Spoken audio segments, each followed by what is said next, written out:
தொடர்ந்து பார்க்குறோம். மகளிர்களுக்கு 5000 ரூபாயை வாரி வழங்கினாரு.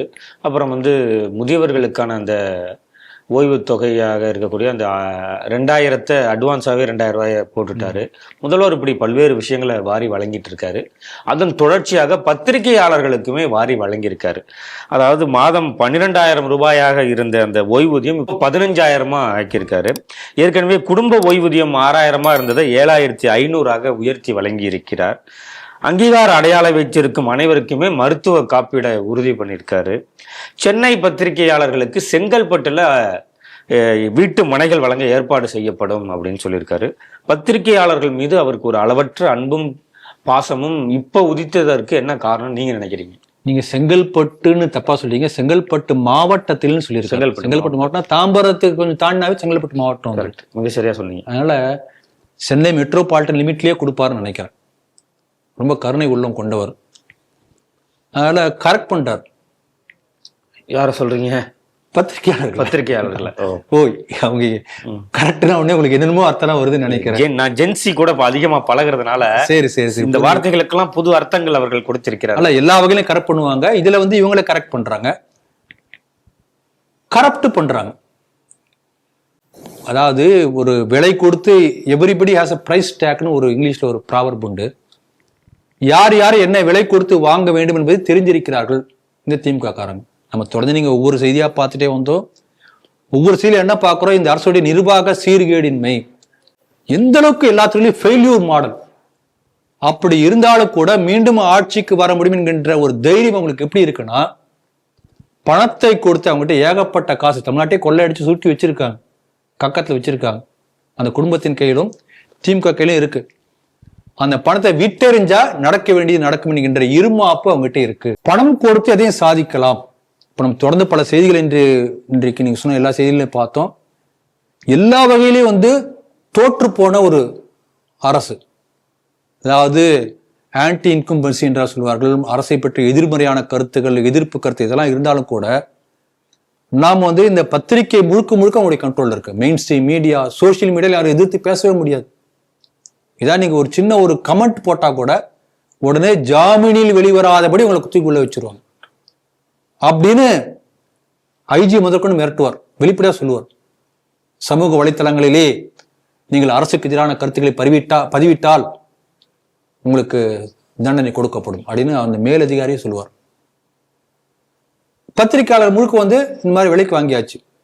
இந்த எலும்பு துண்டை வீசினா நாய் பின்னாடி ஓடி வரும்னு சொல்லுவாங்க இல்லையா, அதே போல எல்லாரும் அப்படியே வாலாட்டக்கூடிய நாய்களாக இந்த பத்திரிகையாளர்களுடைய தரத்தை தாழ்த்தி விட்டது திமுக அரசு. அப்ப அரசுக்கு எதிராக எந்த கருத்து வராது. இல்ல நீங்க கடுமையான விமர்சனத்தை வைக்கிறீங்க சார். பத்திரிகையாளர்கள் அப்படிதான் இருக்காங்கன்னு சொல்றீங்களா?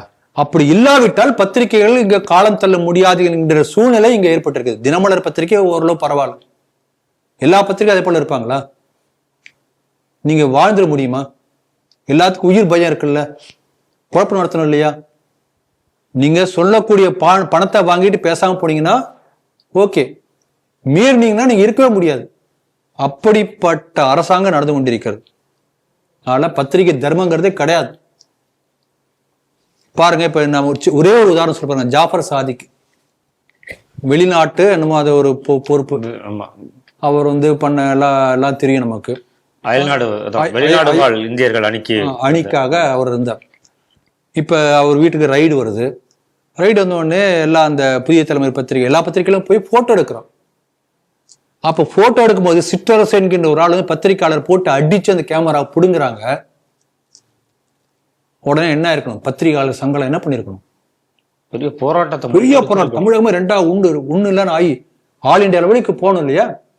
ஒரு பத்திரிகையாளருடைய பத்திரிகை தொழிலை நடத்த விடாமல் தடுத்து அடித்த அராஜகம் செய்த திமுக அரசே அப்படின்னு ஒருத்தர் கூட பேசலைங்க. கப்சிப். இதுதான் தமிழகத்துடைய மீடியாக்களுடைய நிலை. மிக கேவலமான மட்டமான வார்த்தைகளை பயன்படுத்தி RS பாரதி பேசுறார். ரெட் லைட் மீடியான்னு பேசினார் இல்லையா? அதோட கேவலமான வார்த்தை தேவையா? யாரா பேசினாங்களா? ஒரு கண்டன கூட்டம், அறிக்கை, போஸ்டர், பொதுக்கூட்டம், இதை ஒண்ணு சொல்லுங்க. தீர்மானம். அவர்களுக்கும் சங்கம்லாம் இருக்கு வந்துதான் கேட்கிறேன். ஆகவே பத்திரிகையாளர் என்கின்ற போர்வையிலே திமுகவுடைய கோப்பா சேக்கல் மட்டும்தான் தமிழகத்தில் இருக்கிறார்கள். அதை தாண்டி கொஞ்சம் பேர் இருக்காங்க, சில பத்திரிகைகள் இருக்கு, அவ்வளவுதானே ஒழிய ஆல்மோஸ்ட் இந்த main stream media, TV channel எல்லாமே இவங்க கையில் இருக்கு. அந்த அசுர பலத்தை நம்பிதான் இவங்க இந்த அளவுக்கு அராஜகம் செய்து கொண்டு இருக்க முடிகிறது. இத்தனை பாலியல் வன்கொடுமைகளை பத்தி பேசுறோம், இத்தனை போக்சோ வழக்கு பேசுறோம், இத்தனை மணல் கொள்ளை, அதை தடுத்து காத்தெல்லாம் அப்படி அடிச்சு கொள்றான். இத்தனை இருந்தாலும் கூட பொதுமக்களுக்கு மறந்துடுவோம். ஒரு சின்ன ஓரத்தில் நியூஸா போட்டு உடனே அதை மறைச்சு வேற நியூஸ். ஒரு பெரிய பாலியல் வன்கொடுமை நடந்தா அடுத்த நாள் என்ன ஆகுது, அது வரவே வராது, கேஸ் சிலிண்டர் வந்துடும், பெட்ரோல் கடைகள் மக்கள் அலைமோதுகிறார்கள் அப்படி சொல்லி இவங்க சொல்லி விட்டானா அதுதான் பத்திரிக்காரன் போடுவோம். அந்த 2 நாள்ல மறந்துடுவான், 3ஆவது நாள் பழைய நியூஸ் ஆகிடும், அதுக்கு வேற நியூஸ் வரும். ஆகவே ஒரு முக்கியமான செய்தி பீப் சாங் வச்சு ஒரு புரளி கிளப்ப முடியும், அதை அப்படியே மறைச்சிட முடியும். ஆகவே இப்படிப்பட்ட பத்திரிகையாளர்கள் கை கொடுக்கும் போது அவங்களுக்கு நன்றி கடன் செலுத்த வேண்டாமா திமுக அரசு? அதனால செய்திருக்கிறார்கள். இதை நடந்து கொண்டிருக்கிறது. ஒரே ஒரு நல்ல விஷயம், அட்லீஸ்ட் சமூக ஊடகத்துல சில பேர் எதிர்க்கிறாங்க. சமூக ஊடகம் என்கின்ற ஒன்று இல்லாமல் இருந்தால் இவர்கள் செய்யக்கூடிய தகுதித்தம் இன்னும் கூட வெளியில வந்தே இருக்காது. சில யூடியூப் சேனல் அதே மிரட்டி விலைக்கு வாங்கிட்டு இருக்கான், இவங்க சார்பு பத்திரிகையாளராக மாற்றி கொண்டிருக்காங்க. இந்த சமூக ஊடகங்கள்ல சில பேர் இப்படி கொள்கையில சிடிவி போல சில பேருடைய உண்மையை உரைக்கக்கூடியவர்கள் இருக்கின்ற காரணத்தினால்தான் ஓரளவு பத்திரிகை தினமும் தமிழ்நாட்டிலே இருக்கிறது. இதை மீறி ஒரு பெரிய போராட்டம் நடத்த வேண்டிய ஒரு சூழ்நிலை தான் தமிழகத்தில் இருக்கிறது. ஆகவே என்ன இருந்தாலும் நம்முடைய நாட்டுடைய நம்பிக்கைன்னா சத்தியமேவ ஜெயித்து, உண்மை ஜெயிக்கும், ஒரு பெரிய போராட்டத்துக்கு பிறகு ஜெயிக்கும். அதனால திமுகவுடைய இந்த அராஜகத்தையும் தாண்டி சத்தியத்துக்கென்று ஒரு மகத்துவம் இருக்கிறது. அதனால் சத்தியம் ஜெயிக்கும் என்று நாம் காத்திருக்கிறோம்.